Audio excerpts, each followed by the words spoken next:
Hello everyone, welcome to एडल coaching. This is Krishnakant Singh Bundela. Macroeconomics में growth model 2 ये playlist है जिसमें पार्ट 7 है और इसमें हम ग्रोथ एंड ग्रोथ रेट पर डिस्कशन करने वाले हैं। ये एक एपिसोडिक एक्सप्लेनेशन है, इसलिए अगर आप पार्ट 1 से देख रहे होंगे तो आपको चीजें अच्छे से समझ में आ रही होंगी। ग्रोथ और ग्रोथ रेट इकोनॉमिक्स में किस तरीके से निकाली जाती है या क्या क्या उसके पैरामीटर्स हैं, उस पर हम एक जनरल व्यू देख रहे हैं। इसके लिए पहले हमको ये समझना होगा कि चेंज इन आउटपुट निकालना हो अगर हमको दो टाइम पीरियड्स के बीच में, एक्चुअली एक साल के अंदर अंदर का, तो उसको हम किस तरीके से डिनोट करते हैं। सपोज एक टाइम टी है और एक एक साल के बाद का टाइम है t+1, तो बीच का एक साल जो है वो हम इस तरीके से डिनोट करते हैं आउटपुट के टर्म्स में।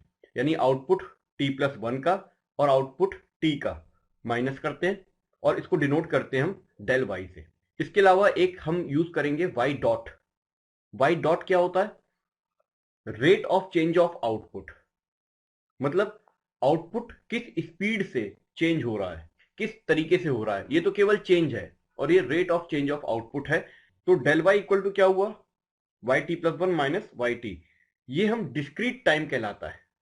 ये rate of change discrete time में कहलाता है। डिस्क्रीट यानी एक पर्टिकुलर टाइम है, ये कंटिन्यूअस नहीं है। और दूसरा होता है वाई डॉट, जो हम इंस्टेंटेनियस आउटपुट निकालते हैं किसी भी टाइम पीरियड का, लेकिन वो टाइम पीरियड एक साल का ही हो।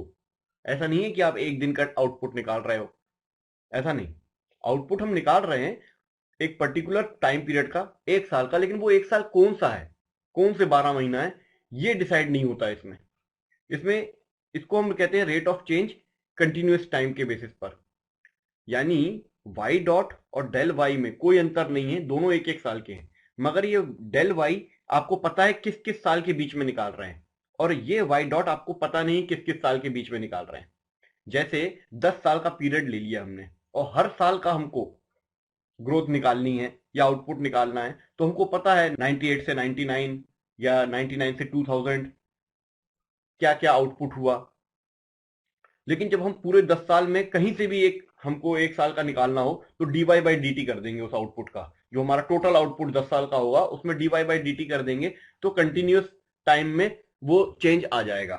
इसको बोलते हैं टाइम डेरिवेटिव ऑफ y। तो अगर हम बोलें कि डिस्क्रीट टाइम का अगर ग्रोथ रेट g है तो इसको हम dg से डिनोट करते हैं।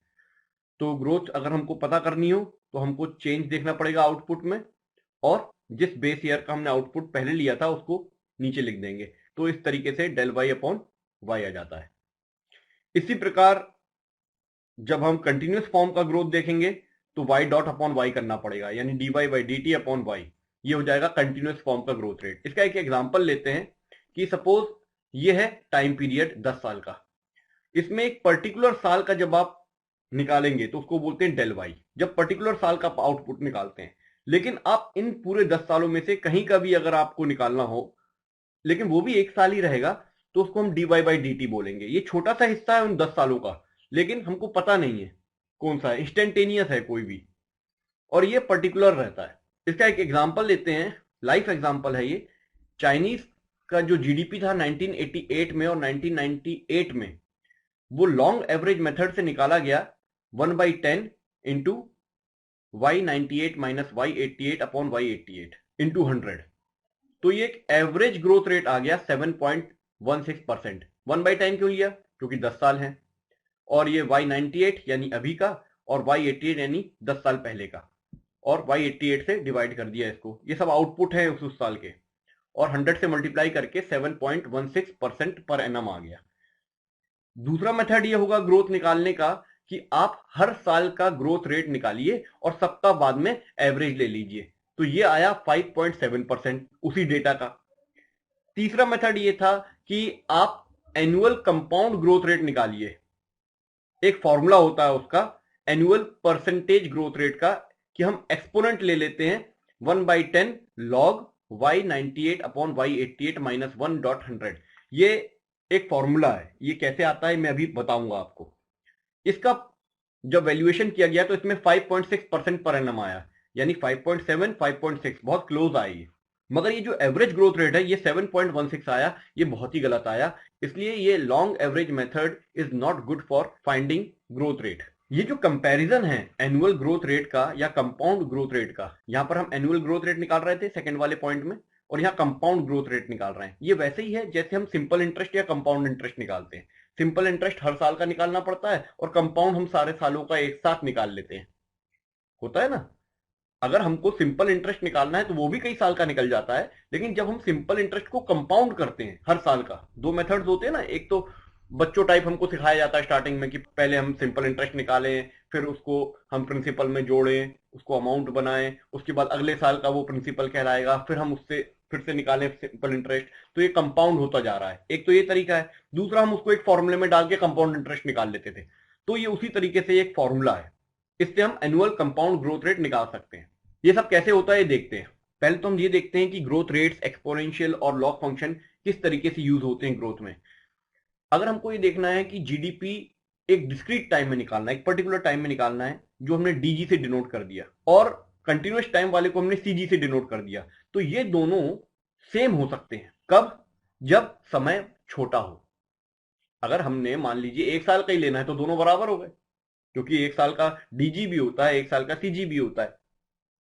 लेकिन जब हमको 10 साल का लेना हो, 20 साल का लेना हो, तो उसमें से हो सकता है डीजी आप किसी पर्टिकुलर ईयर का ले रहे हो, लेकिन कंटिन्यूअस ग्रोथ पता नहीं किस साल का आ जाए। तो वो डिफरेंस शुरू हो जाता है जब ये टाइम पीरियड बढ़ने लगता है। तो जैसे अगर हम जीडीपी को दो पीरियड का लें, एक पीरियड ले लिया हमने टी, एक ले लिया टी प्लस डेल टी। ये del T 1 year, 2 year, 3 year, 4 year, कितना भी हो सकता है ये, ठीक है। तो अभी हम डेल टी को मान रहे हैं बहुत छोटा, सपोज एक साल तक की का मान लीजिए, मतलब और भी छोटा कर दीजिए इसको, साल भर से भी छोटा कर दीजिए, ताकि ये टी प्लस डेल टी और ये टी बराबर हो जाए। मतलब हम डेल टी को जीरो भी ले सकते हैं। तो अगर हम लिमिट लगाएं del T equal to zero, तो जो डिस्क्रीट ग्रोथ रेट हमारा आता है डिस्क्रीट टाइम का, तो उसमें हम वो फॉर्मूला डाल देंगे, Y T plus del T minus Y T upon del T, 1/YT। इस तरीके से हम इसका जो आंसर निकालेंगे वो dy by D T into 1/y आएगा। ये जो वैल्यू है, ये जब इसमें डेल टी जीरो हो जाएगा लिमिट लगाने के बाद, तो इसको इस तरीके से लिख दिया जाएगा, dy बाई डी टी। मतलब अब हमें केवल y से मतलब है, क्योंकि कोई टाइम पीरियड अब रह नहीं गया, क्योंकि डेल टी अपन ने छोटा ले लिया है, मतलब जीरो ले लिया है। तो अब वो केवल y बचा, तो हमने इसको dy बाई डी टी ले लिया, और ये 1/y हो गया। अब dy by D T upon Y इसको लिख सकते हैं। तो dy बाई डी टी हमने क्या लिया था, y डॉट, ये चेंज इन ग्रोथ रेट था, अपॉन आउटपुट, तो इसको हम सीजी बोलते हैं। तो कंटिन्यूअस ग्रोथ और ये डीजी डिस्क्रीट ग्रोथ, ये दोनों बराबर कब होंगे, जब डेल टी जीरो होगा।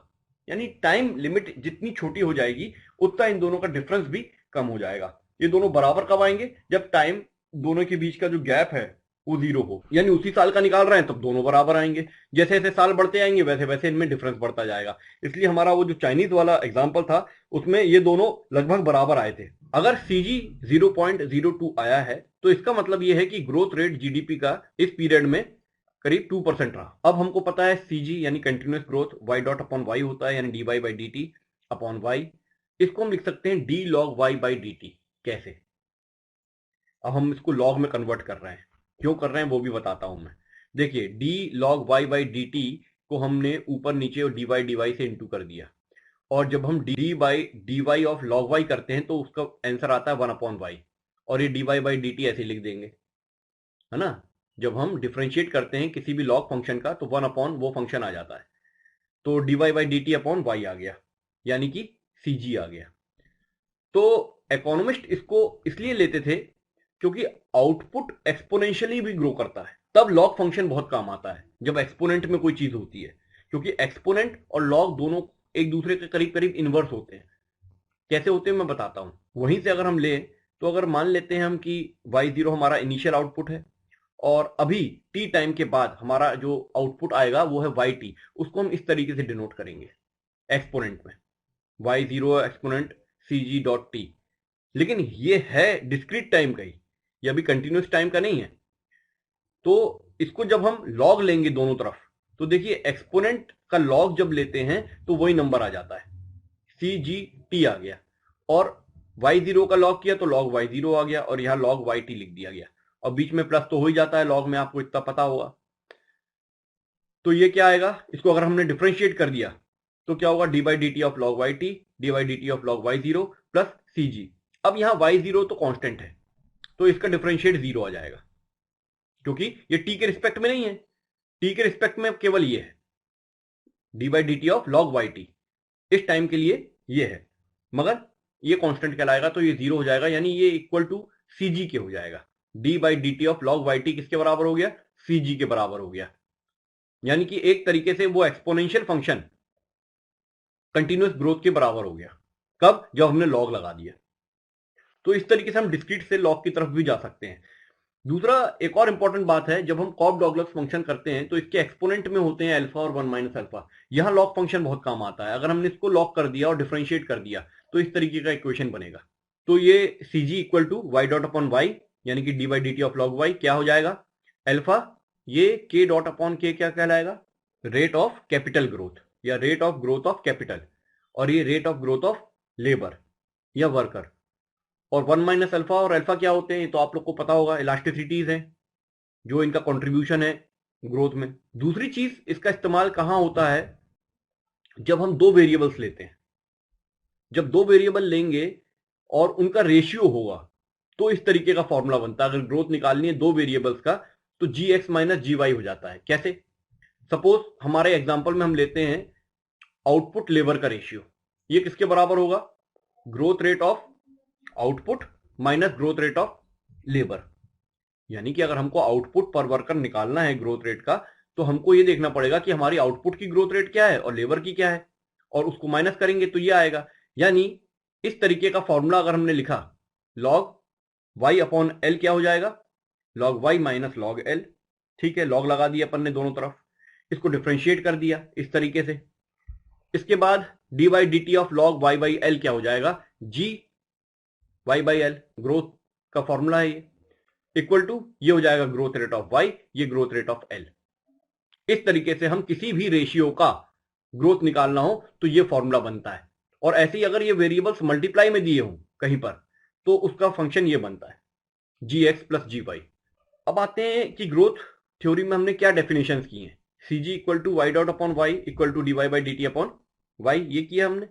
इसको हम बोलेंगे कंटिन्यूस टाइम का ग्रोथ रेट, और ये जो है इसको हम बोलेंगे डिस्क्रीट टाइम का। मगर इससे हम जब लॉगिंग करेंगे इसको तो ये इस तरीके का फंक्शन आएगा, C G equal to 1 by T log Y T minus log Y zero. तो ये log difference method of calculating growth rate कहलाता है। क्या किया हमने इसमें? दोनों तरफ लॉग लगा दिया और उसके बाद ये अलग अलग किया, लॉग टी के बाद लॉग वाई जीरो उस तरफ ले गए तो माइनस हो गया, और इस तरीके से ये आ गया। तो लॉग डिफरेंस मेथड कहलाता है ये एक तरीके से तब यूज होता है जब हमको कंटिन्यूअस ग्रोथ रेट निकालना हो। कहां से? इससे, डिस्क्रीट से। डिस्क्रीट से हम इस तरफ जाना चाहते हो, इसलिए लॉग फंक्शन ग्रोथ रेट में आना बहुत जरूरी है। यानी कि जब एनुअल ग्रोथ रेट निकालनी हो तो डिस्क्रीट मेथड अच्छा होता है और कंटिन्यूअस अच्छा नहीं होता है, क्योंकि एनुअल निकाल रहे हैं हम। लेकिन जब एनुअल परसेंटेज ग्रोथ रेट निकालनी होती है या एनुअल कंपाउंड ग्रोथ रेट निकालनी होती है, यानी बहुत सारे ग्रोथ की, तो उसको हम एक्सपोनेंट सीजी माइनस 1 से डिनोट कर देते हैं। तो ये हो गया एनुअल कंपाउंड ग्रोथ रेट, इस तरीके से निकलेगी। फिर हम इसको, जो हमारा सीजी था लॉग के टर्म्स में, वो हमने वैल्यू पुट की, तो इसको हम लॉग के फंक्शन में इस तरीके से लिख सकते हैं। ये मैं आपको सिंपल सी इसलिए चीज बता रहा हूं, कई मॉडल्स में जब यूज होंगे तो आपको कंफ्यूजन ना हो। इसको कुछ रटना नहीं है, ये कुछ एक्सप्रेशन नहीं है कि आप नोट्स बनाएं इसके, एक जनरल नॉलेज है ये, कि आपको पता हो किस तरीके से ये लॉग होते हैं, एक्सपोनेंट्स होते हैं, ग्रोथ फंक्शंस निकाले जाते हैं। ये सब चीजें मैं आपको क्लियर करने की कोशिश कर रहा हूं। तो सपोज अगर हम एक साल का मान लें और प्रोपोर्शनेट ग्रोथ रेट जी माने उसमें, तो हम कैसे निकालेंगे? इस तरीके का फॉर्मूला आएगा ग्रोथ का, y1 minus Y zero upon Y zero. एक साल का हमने डिफरेंस ले लिया और बेस ईयर से उसको डिवाइड कर दिया, तो ग्रोथ आएगी हमारे पास। ठीक है, अब इसको हम बहुत सारे पीरियड्स में एक्सपेंड कैसे करेंगे? हम क्या करेंगे, Y T equal to Y zero 1 plus G के ऊपर एक्सपोनेंट लगा देंगे उस टाइम का, जैसे 2 साल, 4 साल, 5 साल, 10 साल, उसका एक्सपोनेंट आ गया। ठीक है, जैसे कंपाउंड इंटरेस्ट हम निकालते थे वैसा इसका ये फॉर्मूला बन गया। अब इनकी तरफ हम दोनों तरफ हम लॉग कर लेंगे, कंटिन्यूस बना रहे हैं, देखिए इसको हम लॉग कर लेंगे तो ये हो जाएगा इस तरीके से। तो ये log Y T upon Y zero क्या हो गया? Log Y T minus log Y zero. T को हम इस तरफ ले आए तो 1 अपॉन टी हो गया। लॉग 1 प्लस जी हमने ऐसे ही रहने दिया। अब देखिए, ये लॉग 1 प्लस जी में से लॉग हटाना है हमको, तो ये सब कुछ एक्सपोनेंट में चला जाएगा। किस तरीके से? ऐसा। यानी एक्सपोनेंट मतलब ये पावर में एक तरीके से चला जाएगा, 1/t log yt minus log y0, और यहां हो जाएगा 1 प्लस जी, यानी कि g इक्वल टू हो जाएगा एक्सपोनेंट ऑफ दिस माइनस 1।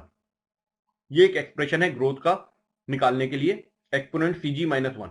यानी कि अगर आपको एनुअल कंपाउंडेड ग्रोथ रेट निकालना है अलग अलग पीरियड्स का, तो इस तरीके से आप निकाल सकते हो। जैसे जब डेटा इस्तेमाल करना होता है इकोनॉमिक ग्रोथ का, तो हमको क्या लेना पड़ता है डेटा में, हर साल का डेटा लेना पड़ता है कि 5-5 10-10 साल का लेना पड़ता है, हर साल का लेना पड़ता है। इसलिए ये जो एनुअल कंपाउंडेड मेथड है एजीआर, ये बहुत इस्तेमाल होता है, ये डिस्क्रीट मेथड है। जैसे हमने चाइनीज वाले एग्जांपल में देखा था ना, तो ग्रोथ रेट क्या आई थी, annual percentage growth rate I थी 5.58, और कंपाउंडेड ग्रोथ रेट क्या थी 5.55। इसी तरीके से अगर हम डिफरेंस देखें जो लॉगरिथम्स के होते हैं, मतलब किसी भी पीरियड की स्टार्टिंग में और किसी भी पीरियड के एंड में, और उसको फिर डिवाइड कर दिया जाए पूरे पीरियड के लेंथ से, तो हमको इंस्टेंटेनियस ग्रोथ रेट मिल जाता है। ठीक है, इस तरीके से सी जी इक्वल टू 1/t, ये भी हमने किया था उस एग्जाम्पल में, आप पीछे जाकर देखिएगा।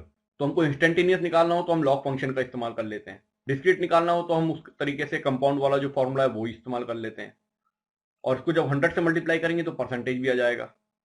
इसी तरीके से डिस्क्रीट टाइम का एजीआर क्या होता है, एक्सपोनेंट ऑफ सीजी माइनस 1। इस तरीके से हम निकाल सकते हैं। तो कहने का मतलब यह है कि जब इकोनॉमिस्ट को डेटा लेना होता है तो वो मेथड यूज करते हैं एग्रीगेट कंपाउंड एनुअल ग्रोथ का, मतलब डिस्क्रीट टाइम का।